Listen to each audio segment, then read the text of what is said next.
Subscribe now and press the bell icon. Never miss an update.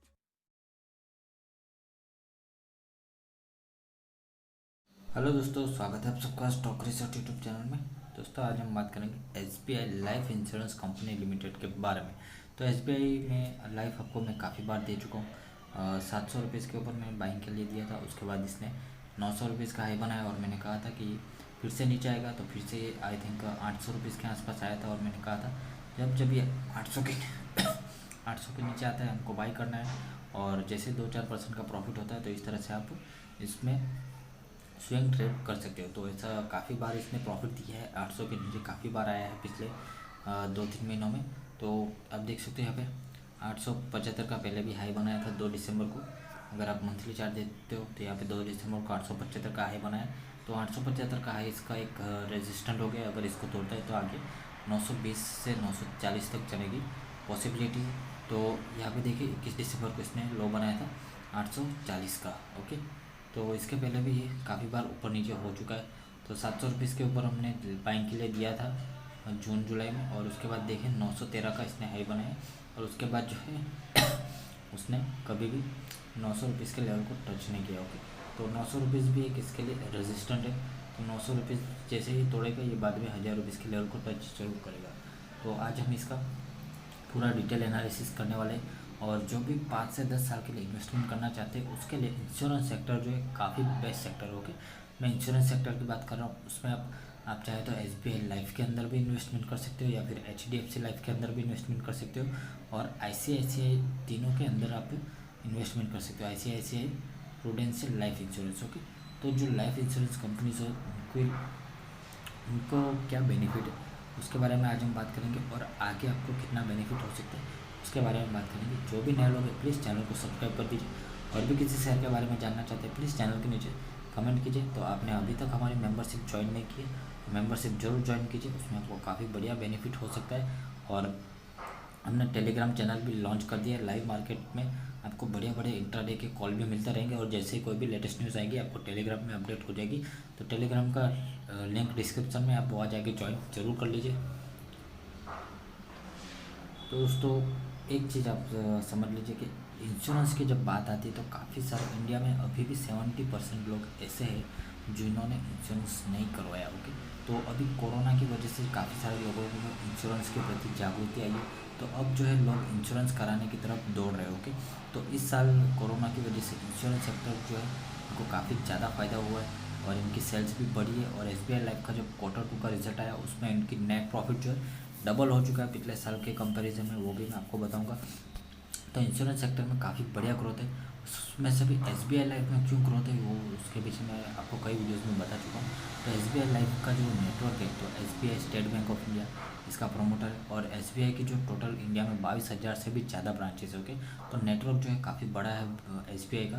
तो उसकी वजह से इंश्योरेंस बेचने में उनको कोई भी प्रॉब्लम नहीं आने वाली। तो आप डायरेक्ट एसबीआई की ब्रांच पे जाके एसबीआई लाइफ इंश्योरेंस ले सकते हो, और एसबीआई लाइफ इंश्योरेंस के नाम के भी ये ऑफिस खुलते ही रहते हैं। तो लाइफ इंश्योरेंस सेक्टर में अभी जो है काफ़ी ज़्यादा ग्रोथ बाकी आप नहीं कह सकते, क्योंकि अभी भी काफ़ी सारे लोग जो है इंश्योरेंस नहीं करवाते। लेकिन अब कोरोना के चलते काफ़ी सारे लोगों के मन में आ चुका है कि अब हमें भी इंश्योरेंस करवाना पड़ेगा, क्योंकि सेफ्टी का सवाल है। और इंश्योरेंस करवाते हैं तो एक तरह से हमारी फैमिली भी सिक्योर हो जाती है। तो आपको भी इंश्योरेंस जरूर करवाना चाहिए, और इंश्योरेंस सेक्टर में इन्वेस्टमेंट भी करना चाहिए। ओके, तो आपके पोर्टफोलियो में इंश्योरेंस सेक्टर के 1-2 शेयर होने चाहिए अगर आप लॉन्ग टर्म इन्वेस्टर्स हो तो। और एसबीआई लाइफ इंश्योरेंस में आप चाहे तो अभी भी इन्वेस्टमेंट कर सकते हो। मिनिमम 5 साल के लिए अगर आप इन्वेस्टमेंट करते हो तो आपको काफ़ी अच्छा रिटर्न मिल सकता है। एक नॉर्मल रिटर्न जो होता है एफडी से बढ़िया रिटर्न। तो एफडी में 7 से 8% का मैक्सिमम रिटर्न मिलता है, लेकिन एसबीआई लाइफ इंश्योरेंस में अगर आप 5 साल के लिए भी इन्वेस्टमेंट कर सकते हो तो पैसा डबल से भी ज़्यादा हो सकता है। क्योंकि इंश्योरेंस सेक्टर जैसा मैंने कहा अभी इंश्योरेंस सेक्टर की ग्रोथ जो है काफ़ी ज़्यादा बाकी है। ओके, तो आगे देखते हैं फंडामेंटल्स के बारे में। तो दोस्तों एसबीआई लाइफ के लिए जो टारगेट प्राइस दिया जा रहा है वो मोतीलाल ओसवाल की तरफ से 1050 रुपीज़ है। आईसीआईसीआई सिक्योरिटीज़ की तरफ से भी 1065 रुपीज़ का टारगेट प्राइस एसबीआई लाइफ का दिया जा रहा है। तो ऑल टाइम हाई जो है आई थिंक 1090 रुपीज़ के आसपास है, और तो ऑलमोस्ट जल्दी ये अचीव हो जाएगा। पहले मोतीलाल ओसवाल ने 1000 रुपीज़ का टारगेट दिया था, जिसको बढ़ा के 1050 ऑलमोस्ट 5% टारगेट बढ़ा दिया, जो कि अच्छी बात है। दोस्तों शेयर होल्डिंग पैटर्न से शुरुआत करते हैं। शेयर होल्डिंग पैटर्न आप देखें तो 60% प्रमोटर के पास है, जिसमें 5% 6% म्यूचुअल फंड के पास है, एफ के पास 25% है, नॉन इंस्टीट्यूशनल के पास यानी कि पब्लिक के पास 6.5% और अदर डी के पास 1.32%। और प्रमोटर देखें तो स्टेट बैंक ऑफ इंडिया, यहाँ पे आप देख सकते हो state bank of India promoter है इसका। तो जैसा मैंने कहा सितंबर 2019 और सितंबर 2020 का क्वार्टरली रिजल्ट आप यहाँ पे देख सकते हो। नेट सेल्स देखें तो पिछले साल थी 10,111 करोड़, जो कि बढ़ के 12,857 करोड़, 27% की growth quarter on year basis पे यहाँ पे दिखाई दे रही है। ईयर ऑन ईयर ग्रोथ आप यहाँ पे देख सकते हो। नेट प्रॉफिट देखें तो नेट प्रॉफिट पिछले साल 130 करोड़ था, जो कि बढ़ के 300 करोड़ हो चुका ऑलमोस्ट, और 130% की ग्रोथ यहाँ पे नेट प्रॉफिट में दिखाई दी है। तो नेट प्रॉफिट जो आने वाले सालों में और भी बढ़ सकता है। ओके ऑपरेटिंग प्रॉफिट मार्जिन में थोड़ी सी माइनर सी गिरावट हुई है, आप देख सकते हो पिछले साल के कंपैरिजन में। इस साल जो -0.06% कम हुआ है, लेकिन जिस तरह से मैंने कहा इंश्योरेंस सेक्टर की ग्रोथ जो है अभी आने वाले 5 सालों में काफ़ी बढ़िया होगी। तो इस हिसाब से अगर आप 5 साल के लिए इन्वेस्ट कर सकते हो तो आप किसी भी इंश्योरेंस सेक्टर के शेयर में आप अपने हिसाब से कर सकते हो। तो SBI लाइफ में इसलिए कह रहा हूँ क्योंकि SBI लाइफ जो है अभी सस्ता मिल रहा है। ओके सस्ता कैसे मिल रहा है वो भी मैं आपको वीडियो को आगे बताऊँगा, वीडियो को लास्ट तक जरूर देखना। शेयर के रिटर्न देखें तो अभी एक दिन में 2% की तेज़ी, एक वीक में 2% की तेज़ी दिखाई दी, एक महीने में 4% भाग चुका है, 3 महीने में ऑलमोस्ट 9.5% की रिटर्न दे चुका है, 6 महीने में 12%, ईयर टू डेट में माइनस में अभी भी, एक साल में अभी भी 12% की डिस्काउंट देने का, 2 साल के रिटर्न अभी भी 51% की काफ़ी बढ़िया, 3 साल में 25% की रिटर्न दे चुका है। तो ऑलमोस्ट एफ डी के कंपेरिजन में बढ़िया रिटर्न दे रहा है। 3 साल के रिटर्न कम है क्योंकि अभी एक साल में 12% गिर चुका है, बाकी 3 साल के रिटर्न भी 50% से ज़्यादा जरूर होते हैं। तो मार्केट कैप देखें तो कंपनी का 87,395 करोड़, बहुत जल्दी ये 1 लाख करोड़ की कंपनी बन जाएगी। रिटर्न ऑन कैपिटल एम्प्लॉयड 51.9 है। पी वैल्यूएशन देखें तो 54 है। तो इंश्योरेंस सेक्टर में SBI लाइफ का जो पी वैल्यूएशन है एक नॉर्मल है, कोई ज़्यादा नहीं है। नंबर ऑफ इक्विटी शेयर देखें तो कंपनी के पास 100 करोड़ है। रिटर्न ऑन इक्विटी 17% है, जो कि काफ़ी बढ़िया। तो यहाँ पे डेप्ट देखिए, कंपनी के ऊपर डेप्ट है 0.00 करोड़, 0 करोड़ का डेप्ट है। और कंपनी का टोटल एसेट देखें तो 1,91,805 करोड़। तो इतने बड़े एसेट को मैनेज करना कोई छोटी बात नहीं होती। तो SBI लाइफ के पास काफ़ी बढ़िया एसेट है, 2 लाख ऑलमोस्ट 2 लाख करोड़ के पास है, और अर्निंग पर शेयर भी 16 रुपये, काफ़ी बढ़िया है। तो इनका जो एसेट है, एसेट मुझे काफ़ी ज़्यादा चौंका देने वाला लगा, क्योंकि काफ़ी बड़ा एसेट है। एसेट का साइज़ 1,91,805 करोड़ है, तो ऑलमोस्ट मार्केट कैप से डबल है। और SBI का भी market cap I think 2 lakh crore के आसपास ही है।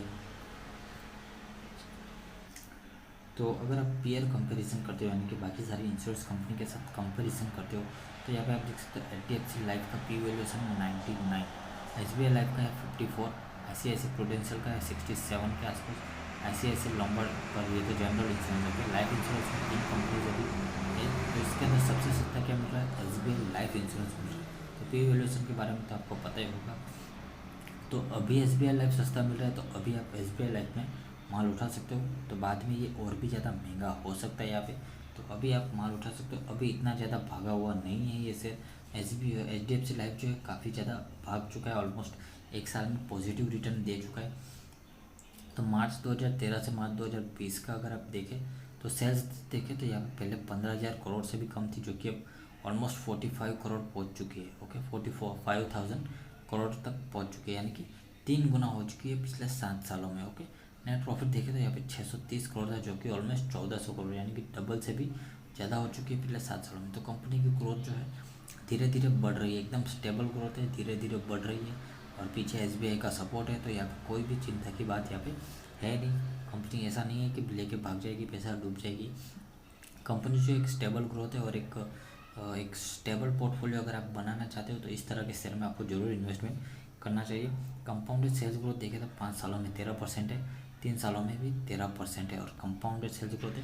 प्रॉफिट ग्रोथ देखें तो पिछले 3 सालों में 14% है, 5 सालों में 12% की कंपाउंडेड प्रॉफिट ग्रोथ है, जो कि काफ़ी बढ़िया दिखाई दे रही है। शेयर होल्डिंग पैटर्न अगर आप देखें तो 2017 में प्रमोटर के पास 84% था।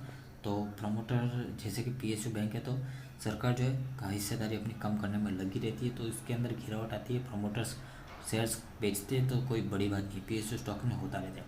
लेकिन जो देखने की बात है वो है FIs के पास 4% माल था 2017 में, और 2020 में देखें तो 25%, ऑलमोस्ट 26% माल है। तो एफआईज ने पिछले 4 सालों में 22% का यहाँ पे स्टेक बढ़ाया है। डीआईएस के पास देखें तो डीआईएस के पास भी 4% था, जो कि यहाँ पे 7% है। डीआईएस ने भी 3% का स्टेक यहाँ पे बढ़ाया है। तो ऑलमोस्ट एफआईज और डीआईएस ने ज़बरदस्त यहाँ पे माल उठा रखा है। तो प्रमोटर के पास तो कम होता ही रहता है। पीएसयू स्टॉक है तो सरकार अभी डिसइन्वेस्टमेंट में लगी हुई है। तो ये कोई बड़ी बात नहीं है कि प्रमोटर्स ने हिस्सेदारी बेच दी पीएसयू स्टॉक में, ये कोई बड़ी बात नहीं। प्राइवेट कंपनीज में ये बड़ी बात हो सकती है, पीएसयू स्टॉक में कोई बड़ी बात नहीं। तो ओवरऑल फंडामेंटल भी काफ़ी बढ़िया है और टारगेट प्राइस भी 1050 का दिया जा रहा है। तो अभी जो शेयर प्राइस है वो है 875 रुपये। अगर अभी भी आप इसको खरीदते हो और ये टारगेट भी अचीव होता है तो अभी भी आपके पास जो है ऑलमोस्ट 20% के आसपास का टारगेट अभी भी दिया जा रहा होगा। तो ये प्राइस भी, इस प्राइस पे आप खरीदते हो और ये प्राइस भी अचीव हो जाता है तो आपको 20% का फ़ायदा यहाँ पे भी हो सकता है। तो दोस्तों वीडियो पसंद आए लाइक कर दीजिए, चैनल पर पहली बार आए प्लीज़ सब्सक्राइब कर दीजिए और भी किसी शेयर के बारे में जानना चाहते हैं प्लीज़ चैनल के नीचे कमेंट कीजिए।